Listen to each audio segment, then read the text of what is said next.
So they both took the stand in this trial. They denied that they had an affair any time prior to her hiring them. The Trump team they subpoenaed the cell phone records of Nathan Wade.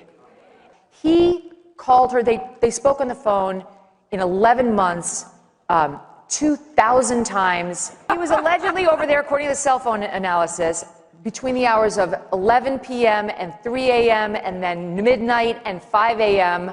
for discussing random cases. Because, you know, when you have business to discuss, who doesn't have their platonic colleague over at 4 a.m.?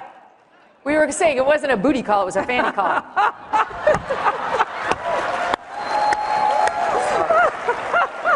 Too much?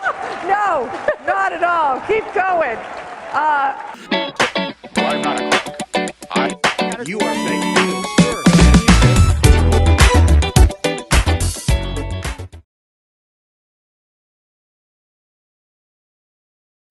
So I was coming out here, we're talking backstage. I said, make some news. Say something that's actually announced something today. So I was thinking about what I wanted to say. And I said this last night at the Reagan dinner. We are in the middle of a war in this country. It's not a war between black and white, as the media would have you believe. It's not even a war between Democrat or Republican or man or woman or whatever.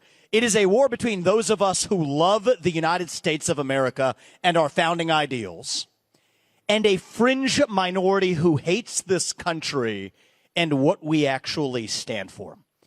And right now, more than ever, we need a commander-in-chief who is going to lead us to victory in that war.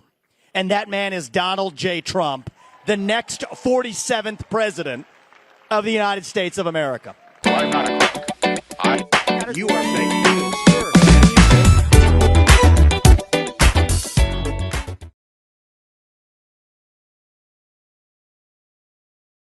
They say globalism comes to die at CPAC. I'm here to tell you that in El Salvador, it's already dead.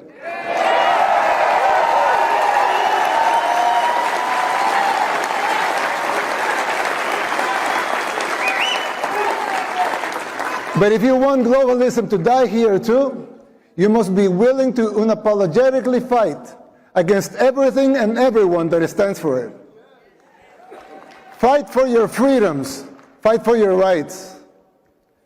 The next president of the United States, he must be able to identify the underlying forces that will conspire against him. You are fake news.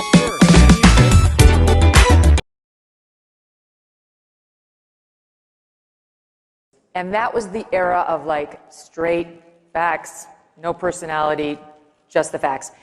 And that was a golden era in some ways.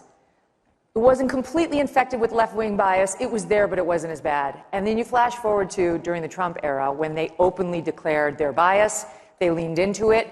They thought it was important to say their own opinion. He's a bigot. He's a racist. He's a this. He's a that. And completely sacrificed their objectivity. And in so doing, sacrificed the industry. I mean, it was, I've said before, it was an assisted suicide. Trump helped them, but they did it to themselves. Yeah, but we just saw, for example, when President Trump won the Iowa caucus, and you saw Rachel Maddow come out on MSNBC saying, no, we're not going to put out the whole speech. Yes. No, because because she wanted her voice to be heard. I'm not a crook. You are fake news.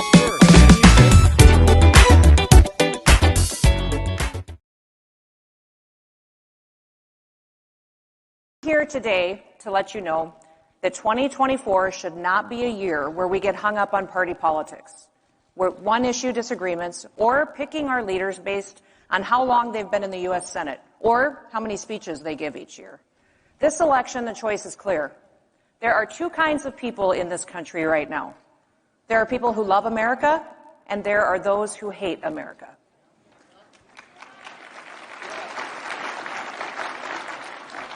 Those who hate America are working every day to destroy it. And let's be clear, Joe Biden is destroying America and taking away your freedoms. Leadership matters. I'm just going to say it. Joe Biden and Kamala Harris, they suck.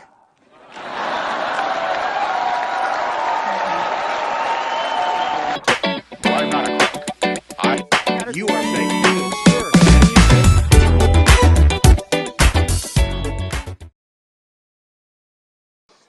you know what, when he goes, and he always points, he goes like this, thank you.